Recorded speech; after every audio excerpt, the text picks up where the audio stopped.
मैं 18 साल का हूँ और मैं बिल्कुल भी सेफ इन्वेस्टिंग नहीं कर रहा, क्योंकि मुझे पता है कि मेरे पास टाइम बहुत है। तो आज की वीडियो में मैं आपको बताऊंगा कि मैं 1 करोड़ का कॉर्पस अपनी फैमिली के लिए, जो कंसोलिडेटेड पोर्टफोलियो है, उसको मैं 1 करोड़ तक कैसे ले जाने के लिए क्या क्या मैंने प्लान बनाए हैं। एंड मुझे पता है अगर वो सारी चीजें सही वे में एग्जीक्यूट होती हैं तो इजीली 1 करोड़ का कॉर्पस बन जाएगा। ये कोई 1 करोड़ का कॉर्पस कोई इतना बड़ा भी नंबर नहीं है, बट मैं चाहता हूँ ना कि 1 करोड़ का कॉर्पस बने, पोर्टफोलियो साइज तक पहुंचे। क्योंकि जब ऐसा मैंने सुना है, ऐसा मैंने देखा है बहुत लोगों को, जब 1 करोड़ का कॉर्पस हो जाता है तो उसके बाद रिटर्न बहुत अच्छी दिखने लगती है, क्योंकि उसके बाद नंबर 1% रिटर्न लाखों में हो जाती है। ठीक है, तो वो बहुत अच्छा रहता है। तो मैं इसीलिए मैंने प्लान बनाया है कि मैं जितना ज़्यादा मुझसे हो सके मैं रिटर्न ला के 1 करोड़ के कॉर्पस तक पहुंचता हूँ। तो मेरी फैमिली में जितनी मैं इन्वेस्टमेंट में करता हूँ, मेरे भाई की, मेरे पापा की, ठीक है, मेरी बहन की, तो मैं उनको इसलिए मैं डाइवर्ट कर रहा हूँ कि ऐसा हो कि 2035 तक आते आते एट मैक्स मेरे पोर्टफोलियो का साइज मोर देन 1 करोड़ होना चाहिए। एंड आपको ये अनरियलिस्टिक लग सकता है, लेकिन मैं काफी समय से इन्वेस्टमेंट हूँ तो मुझे पता है ये नंबर इजिली, बहुत इजिली पॉसिबल है। ऐसा कोई भी नहीं कि नंबर पॉसिबल ना हो, ये नंबर है, टोटल मैथ है। मैं आपको कैलकुलेशन बताता हूँ कि इसे कैसे करना है। मुझे ज्यादा से ज्यादा 12-15 हजार रुपए पर मंथ इन्वेस्टमेंट करनी होगी, करानी होगी पापा मम्मी भाई को मिला के, जिससे इससे नंबर अचीव हो जाएगा। एंड आप सोचोगे हाँ 12 से 15 हजार, हाँ मैं सब बता रहा हूँ 12 से 15 हजार में हो जाता है। तो आज की वीडियो में बताऊंगा कि मैं क्या कर रहा हूँ एंड मैं क्यों कर रहा हूँ एंड नंबर्स कैसे कैसे होंगे, वो सारी चीज मैं आपको बताने वाला हूँ। देखो आपकी चीज बताता हूँ, अगर आप यंग हो एंड अगर अभी भी आप एफडी टाइप की इन्वेस्टमेंट कर रहे हो ना, तो ये फिर आप अपना सबसे बड़ा जो एडवांटेज आपके पास टाइम है ना, उससे बहुत खो रहे हो। क्योंकि अगर आपके पास टाइम है एंड स्टिल आप सेफ खेल रहे हो तो मुझे नहीं लगता उतना कोई मतलब है। सेफ मैं कह रहा हूँ कि ज्यादा सेफ खेलना गलत है। तो आप 10-20% सेफ खेलो अच्छा है, लेकिन आप 100% सेफ खेलोगे तो ये गलत है। क्योंकि मुझे ऐसा लगता है अगर आपके पास टाइम है तो आप मार्केट को बहुत लंबे समय तक देख सकते हो, मार्केट की वॉलेटिलिटी को देख सकते हो, उसे हैंडल कर सकते हो, आप रिस्क ले सकते हो। एंड मेरा पोर्टफोलियो कंजर्वेटिव नहीं, मैं आपको टोटली बताता हूँ, मेरा पोर्टफोलियो कंजर्वेटिव नहीं है, वो बहुत ही अग्रेसिव है। एंड मैंने इंटेंशनली उसे अपना एग्रेसिव बनाया है। मैं चाह के मैंने उसे बनाया, ऐसा नहीं कि अपने आप ऐसा हुआ है। मैं रियलिटी में मैं काफी एग्रेसिव टाइप का इन्वेस्टर हूँ, इसलिए मैं काफी ज्यादा बेट लेता हूँ। सेम टारगेट है मेरा कि मुझे 2035 तक 1 करोड़ के अपने साइज तो पहुंचाना है। तो मुझे पता है कि मैं धीरे कैसे करना है, उसे मैं धीरे धीरे ऐसा करूंगा कि सारे सब लोगों की इन्वेस्टमेंट उस वे में जाए, उस ऐसे फंड्स में जाए। किसी का मैं एग्रेसिव फंड में कराऊंगा, किसी का सेफ फंड में कराऊंगा, किसी का एवरेज फंड में कराऊंगा, जिससे मेरा रिटर्न अच्छे बने एंड मेरा ये टारगेट अचीव हो जाए। पर मेरी अप्रोच थोड़ी सी डिफरेंट है, मैं मानता हूँ। क्योंकि मेजॉरिटी लोग क्या करते हैं, जिनको बड़ा कॉर्पस बनाना होता है वो इंडेक्स फंड करते हैं। एंड इंडेक्स फंड में 10 से 12% रिटर्न आती है और इसमें 1 करोड़ का कॉर्पस 8 से 9 साल में बनाना इट्स इम्पॉसिबल कह सकता हूँ। अगर आप थोड़ा बहुत स्टेप अप करते हो तो मे भी पॉसिबल हो जाए, लेकिन उसके लिए फिर आपको अमाउंट बहुत इन्वेस्टमेंट करना होता है, एसआईपी बहुत ज्यादा करनी होती है। 12% रिटर्न से तो आप 1 करोड़ कॉर्पस नहीं बना पाओगे। लेकिन मैं थोड़ा सा एग्रेसिव हूँ तो मैं अपनी स्मॉल कैप में एलोकेशन ले रहा हूँ एंड मिड कैप में एलोकेशन ले रहा हूँ। एंड इससे मैं एवरेज तो 17-18% आएगी, लेकिन मैं मान रहा हूँ कि इससे मेरा 13 से 15% रिटर्न आ जाएगी। एंड मुझे ऐसा लगता है, मुझे देखा है, जितना मैंने स्टडी किया, मुझे पता है कि ये रिटर्न पॉसिबल है। एंड यही रिटर्न ना मेरा गेम चेंज करेगी। जहां आप उसी एसआईपी में 1 करोड़ का कॉर्पस नहीं बना पाओगे, वहां मैं उसी एसआईपी में 1 करोड़ कॉर्पस बना लूंगा। अब आपको मैं अपना एग्जैक्ट एलोकेशन बताता हूं कि मैं क्या क्या रखने वाला हूं। मेरा जितना भी पैसे मैं इन्वेस्टमेंट करूंगा उसका 20% मैं इंडेक्स फंड रखने वाला हूँ, सिर्फ 20%। इसको भी रखने का मेन रीजन है कि इससे थोड़ा सा मेरे पोर्टफोलियो में स्टेबिलिटी आएगी एंड मुझे डाउन साइड प्रोटेक्शन मिलेगा कि जब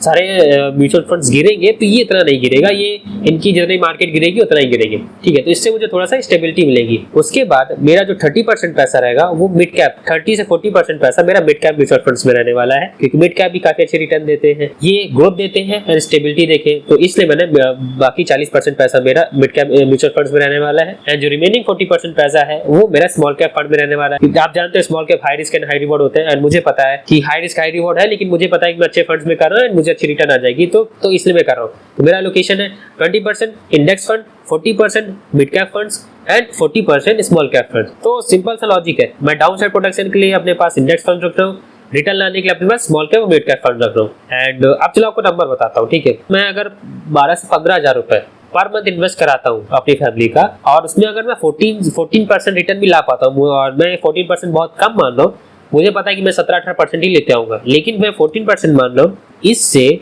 आज से 12 साल बाद क्या होगा कि आज से 12 साल में मेरी जो इन्वेस्टमेंट टोटल बनी वो लगभग 25 से 30 लाख के बीच में आएगी, और जो मेरा रिटर्न होगा वो लगभग 1 करोड़ से 1 करोड़ 20 लाख के बीच में बनेगा। तो इजिली ये नंबर अचीव हो गया कि नहीं? तो मुझे क्या करना है, मुझे बस आराम से 12 से 15 हजार की पर मंथ अपनी SIP शुरू करानी लगेगी। इससे ये होगा कि मेरा 12 साल में जो ये गोल है 1 करोड़ के कॉर्पस का, ये अचीव हो जाएगा। तो सिंपल है, कोई भी ये मैजिक नंबर नहीं, ठीक है। और मैं इसे कोई मैजिक नंबर ट्रीट भी नहीं करता, क्योंकि 1 crore is just a number. मेरे लिए ऐसा है कि मेरे नंबर बहुत बड़े, मुझे और भी पैसे बहुत बनाने, लेकिन स्टिल ये 1 करोड़ की स्टार्टिंग होना काफी अच्छा होता है। एंड चार्ली मंगल भी सर भी कहते हैं कि सबसे पहले अपना फर्स्ट $100,000 मतलब इंडियन रुपीज में लगभग 1 करोड़ के आसपास ही होता है। तो वो मैं अच्छी बस देखना चाहता हूँ कि कैसे होता है। बाकी नंबर्स तो बहुत बड़े मुझे बनाने हैं एंड मुझे पता है कि मैं बना लूंगा, एंड मैं ये नंबर बना लूंगा। ये नंबर बहुत ही ना रियलिस्टिक है। तो 1 से 2% रिटर्न आने पे ना, एक्स्ट्रा रिटर्न आने पे लॉन्ग टर्म में बहुत बड़ा पैसे का डिफरेंस क्रिएट होता है। एंड ये आप खुद समझिएगा, अगर आप यंग हो तो मैं कभी आपको रिकमेंड नहीं करूंगी कि आप बहुत ज़्यादा सेफ खेलो, थोड़ा सा रिस्क लो, ठीक है। सीखने के लिए बहुत टाइम है हमारे पास, तो थोड़ा सा रिस्क लेने में क्या बनता है। गलत हुए तो थोड़ा बहुत और सीखने को मिलेगा, सही हुए तो पैसे बन जाएंगे, यही होगा। ये तो रहेगा ना कि कम से कम अपनी एज का फायदा उठाए। एंड अभी आपके पास, मेरे पास जो सबसे बड़ा एडवांटेज है वो हमारी एज का है। अमाउंट मैटर नहीं करेगा, अगर आपके पास एज है, आपके पास टाइम है, तो आप बहुत अच्छा पैसा बना लोगे। मैं इसीलिए जितना पढ़ सकता हूँ उतना इन्वेस्टमेंट पढ़ता हूँ, जितना इन्वेस्टमेंट कर सकता हूँ उतना करता हूँ। मैं अभी पैसे नहीं कमा रहा, बट स्टिल मुझे पता है कि आगे चल के मुझे बहुत पैसे कमाने हैं। लेकिन अगर मैं अभी कुछ ना करके मैं इतनी इन्वेस्टमेंट कर रहा हूँ, तो जब सब कुछ होगा तब तो मैं बहुत ज्यादा करूंगा। एंड अगर आप ये वीडियो देख रहे हो, मे बी आपके पास सैलरी पर्सन हो, आपकी जॉब अच्छी खासी, तब तो आप मुझसे बहुत बेटर कंडीशन हो। मैं कर सकता हूँ तो आप तो मुझसे अच्छा कर सकते हो, ठीक है। एंड यहाँ पे मैं ना कोई पार्टिकुलर स्टॉक नहीं ले रहा, मैं पूरा सा फंड खरीद रहा हूँ। तो ये क्यों खरीद रहा हूँ, क्योंकि मुझे थोड़ा उतना मैं टाइम नहीं दे पाता हूँ। तो मैं इससे ये रहेगा ना, जब मैं पूरा फंड खरीदूंगा तो मुझे एक स्टॉक को रोज ट्रेड देखना नहीं पड़ेगा।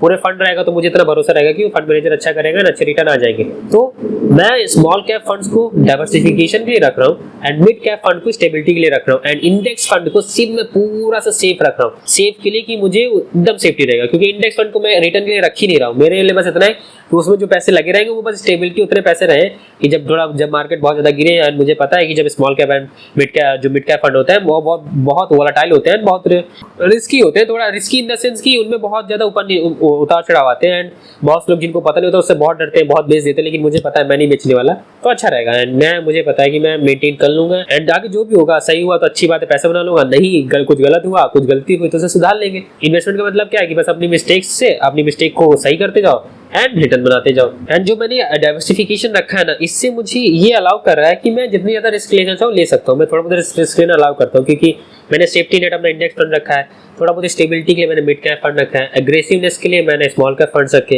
एंड मैंने सबसे बेस्ट फंड चूज किया अपनी कैटेगरी में जितना मुझे नॉलेज है। इससे ना मैं और थोड़ी अच्छी बेट ले सकता हूँ। कभी मुझे कोई पार्टिकुलर स्टॉक में बेट लेनी है तो मैं वो भी ले सकता हूँ। लेकिन एक बात याद रखिएगा, मैं यहाँ एग्रेसिव बोल रहा हूँ, इसका मतलब ये नहीं कि मैं रोज बाइंग सेलिंग कर रहा हूँ, मैं क्रिप्टो में ट्रेड कर रहा हूँ, रोज ट्रेडिंग कर रहा हूँ, ऐसा कुछ नहीं, ठीक है। एग्रेसिव का मतलब मेरा है कि मुझे SIP चलने देनी है। जब भी मार्केट गिरेगी, मार्केट अगर 10% गिरती है तो मैं अपना और पैसा बाइंग करूंगा, ठीक है। जितना मैं बाय कर सकता हूँ उतना ज्यादा बाय करूंगा। एंड कम से कम मार्केट में 10 साल रुकने वाला हूँ। 10 साल में मैं जो भी इन्वेस्टमेंट जाती रहेगी मैं उसे छूने वाला भी नहीं हूँ, उससे 1 रुपया भी मैं नहीं बेचूंगा। तो मेरे लॉजिक में क्लियर है। मेजॉरिटी लोग क्या करते हैं, मेजॉरिटी लोग स्मॉल कैप फंड्स को बेच देते हैं, वो उसमें इन्वेस्टमेंट ही नहीं करते, उससे डरते हैं। लेकिन मैं नहीं डरता, क्योंकि मुझे पता है कि स्मॉल कैप मेरे पोर्टफोलियो का एक पर्पस सर्व करेगा। एंड उसका जो पर्पस ही है कि वो मुझे ज्यादा रिटर्न दे। जब ज्यादा रिटर्न लेनी है तो थोड़ा सा रिस्क मुझे लेना पड़ेगा। कभी कभी होगा कि वो फंड बहुत तेजी से 20-30% ऊपर भी चला जाएगा, एंड कभी कभी होगा 2-4 महीने में 50% नीचे आ जाए। तो ऐसा कुछ नहीं है, जब रिटर्न चाहिए तो थोड़ा तो रिस्क मुझे लेना ही है।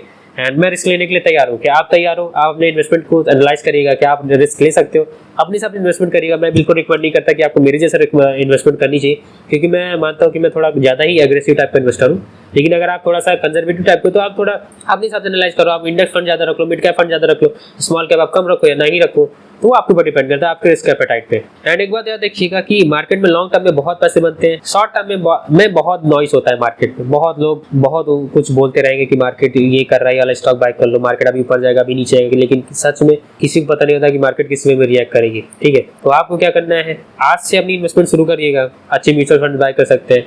अपना प्लान बनेगा कि आप आपका रिटायरमेंट कॉर्पस क्या है। अगर आप रिटायरमेंट के लिए प्लान कर रहे हो या वेल्थ क्रिएशन के लिए कर रहे हो, तो आप प्लान करना है कि आपको कितनी ज्यादा वेल्थ क्रिएट करनी है। मेरा नंबर मेरे दिमाग में क्लियर है, एंड 1 करोड़ पे जस्ट फर्स्ट स्टेप में कह सकते हो उस नंबर पे है। एंड जितना इन्वेस्टमेंट कर सकते हो आज से उतनी ज्यादा इन्वेस्टमेंट करिएगा। कोई भी अगर डाउट हो इन्वेस्टमेंट से रिलेटेड, कुछ भी ना पता हो, मुझसे कमेंट में पूछिए।